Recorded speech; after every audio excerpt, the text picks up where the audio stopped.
ശ്രീമദ് ഭഗവത്ഗീത അധ്യായം 1 ശ്ലോകം 40.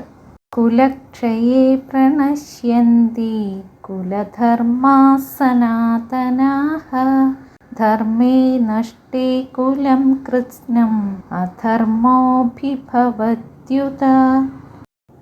കുലം നശിച്ചാൽ സനാതനങ്ങളായ കുലധർമ്മങ്ങൾ നശിക്കും. കുലധർമ്മം നശിച്ചാൽ അധർമ്മം കുലത്തെ മുഴുവൻ കീഴ്പ്പെടുത്തും. ശ്ലോകം 41. അധർമാഭിഭവാത് കൃഷ്ണ പ്രദുഷ്യന്തി കുലസ്ത്രിയഃ സ്ത്രീഷു ദുഷ്ടാസു വാർഷ്ണേയ ജായതേ വർണ്ണസങ്കരഃ. ഹേ കൃഷ്ണ, കുലത്തിൽ അധർമ്മം കടന്നുകൂടിയാൽ കുലത്തിലെ സ്ത്രീകൾ ദുഷിക്കുന്നു. ഹേ വാർഷ്ണേയ, അതായത് വിഷ്ണു വംശജനായ കൃഷ്ണ, സ്ത്രീകൾ ദുഷിച്ചാൽ വർണ്ണമിശ്രം ഉണ്ടാകാനും ഇടവരുന്നു.